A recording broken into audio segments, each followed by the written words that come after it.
without divulging the age of the panelists here, I can concretely say that we came from a generation where the talk was had at a lot later of an age than it's being had now, because we live in an information age. And even from the most stern of parents who keep an eye on their child, it doesn't mean that child is not interacting with another child whose parent is not as stern or as strict.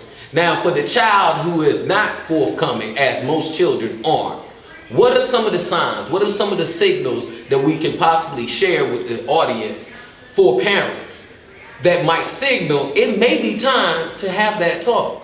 Well, one of the things that I did with my nieces and nephews, because there was a variety there. Some of them wanted to talk, some of them didn't. But they're going to be themselves when they're doing things they enjoy doing, such as listening to music. That is a great way to segue into a conversation. So a song would come on the radio with, some, kind of sketchy lyrics or something, and I'd hear my niece singing along, and I would immediately stop and say, what does that mean? And that was a way to kind of start that conversation and to see how much she knew at a very young age. And children are singing everything they hear on the radio as soon as they can talk. Right. So if she can't define what surfboard means, chances are we're in the clear. I don't know that we're in the clear. Because I guarantee you she's going to ask one of her friends what surfboard means. So I'd like to get ahead of that conversation if I can. I think one of the signals that parents can look for in terms of their children is changes in behavior, changes in patterns. My youngest daughter is 13. And so a few years ago, it was like, Mom, don't come in the bathroom, I don't have any clothes on. What do you mean? I saw you born. Right. Where'd that come from? Right. And so for me, it was a signal, okay, she's getting in tune with her body. She's getting in tune with, this is a private area. I don't want to just have my mom walking in the bathroom and seeing me naked. And so that should be a signal to parents that your child is reaching a next level of developmental stage, and you want to start talking about that immediately after that. It was like, okay, let's look into what the GYN office is offering. And they offer preteen and teen classes so that they can go over body changes, menstrual cycles, things like that, sex education. So even if a parent is not comfortable having those type of conversations, there are resources out there, but you just have to be in tune with your child to know when is the right time for them individually. When we come back, boys versus girls. Mr. Barclay.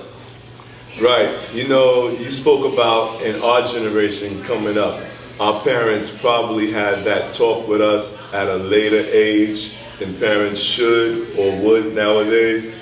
Well, I still never got that sex. Listen, when a bird and a bee.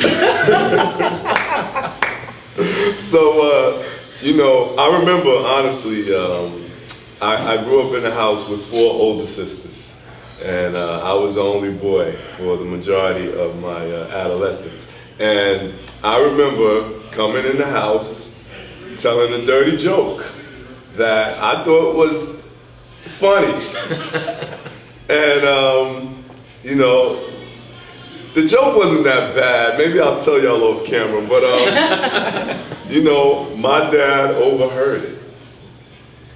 And he laid into me, not just verbally, he laid into me physically, It was an anger that I hadn't really seen from him that often, and it was in defense of his daughters.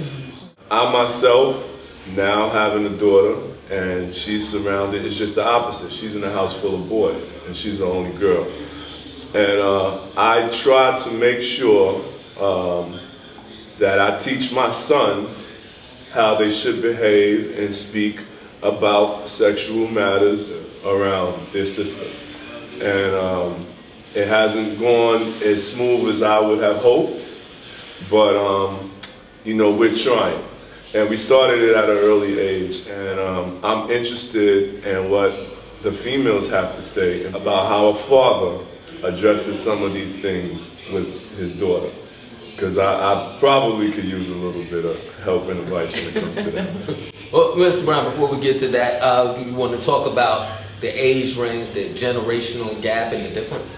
Well, I have 2 kids, a boy and a girl. My son is 14, my daughter's 10.